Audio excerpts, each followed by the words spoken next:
হাসরের ময়দানে আল্লাহ ডাক দিয়ে বলবেন, নবীর উম্মত আমার কোরআন দাও। কিন্তু আমরা যে সমস্ত উম্মতেরা কোরআনের সাথে সম্পর্ক নাই, আমরা তো লাজবাব হয়ে যাব, জব নাই, কোরআন দিতে পারবো না। উম্মতের এই বেহাল অবস্থা দেখা আল্লাহর নবীজি আল্লাহর কাছে বলবেন, মালিক আমার একটু সময় দেন, একটু সুযোগ আমারে দেন। আল্লাহ বলবেন, কিসের সুযোগ? আমি যাব আদম নবীজির কাছে। কিয়ামতের ময়দানে আল্লাহ লৌহে মাহফুজকে ডাক দিয়ে বলবেন, ও লৌহে মাহফুজ আমার কোরআন দাও। লৌহে মাহফুজ মালিকরে ডাক দিয়া বলবেন, আসমান জমিনের মালিক আমি কোরআন জিব্রাইলকে দিয়ে দিছি। জিব্রাইলকে বলবেন, ও জিব্রাইল আমার কোরআন দাও। জিব্রাইল বলবেন, মালিক 13 বছর লাগাইয়া ওই কোরআন আমি আপনার নবীজির কাছে পৌঁছায় আসছি। আল্লাহ তাআলা নবীজির কাছে হাসরের ময়দানে বলবেন, ও নবী আমার কোরআন দাও।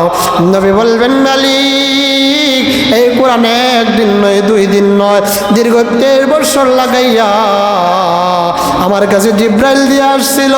আর এই কোরআন আমি নবীজি শেষ ওদের ভাষণে 100 লক্ষ সাহাবায়ে কেরামকে সামনে রেখা আমি আমার কোরআন আমার উম্মতের কাছে দিয়ে আসছি।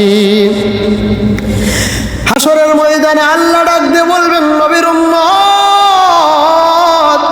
আমার কোরআন দাও।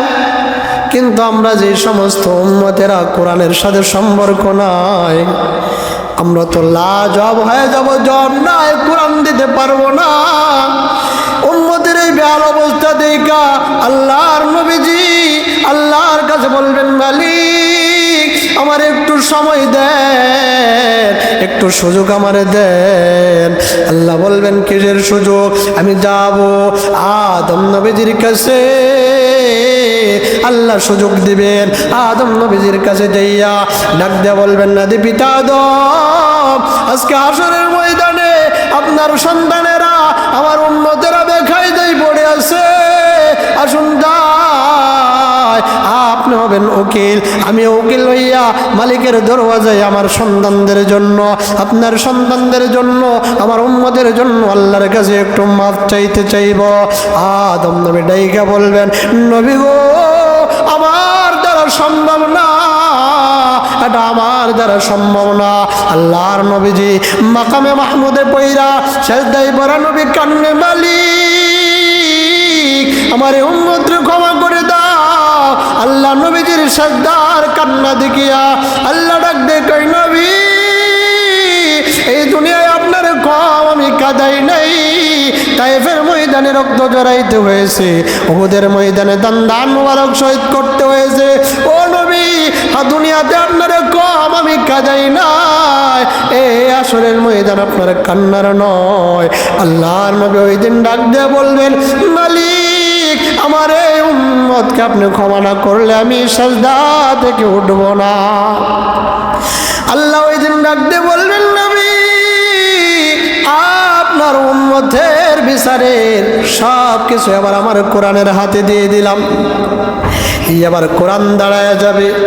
আসমান জমিনের মালিক এই সমস্ত উম্মতেরা যারা দুনিয়ার জগতে তাইকা কোরআন তেলাওয়াত করেছে, কোরআন ওয়ালার সাথে যারা সম্পর্ক রাখিয়েছে, কোরআন বলবেন, মালিক তাদেরকে আপনি ক্ষমা করে দেন। আল্লাহ বলবেন, কোরআন তাদের এক একজনের বিরুদ্ধে নালিশের কোনো অভাব নাই। কোনোটা দুনিয়ার জগতে কোরআন পড়ছে গাঞ্জাও খাইছে, কোনোটাই কোরআন পড়ছে জুলুমও করছে, কোনোটা কোরআন পড়ছে অপরের মাল মাইরা খাইছে, কোনোটা কোরআন পড়ছে গুনার কোনো কমতি করে নাই। আমার কোরআনকে আল্লাহ বলবেন, ও কোরআন আর তো অন্যান্য গুনার কোনো অভাব নাই, তারে কি কইরা ক্ষমা করব?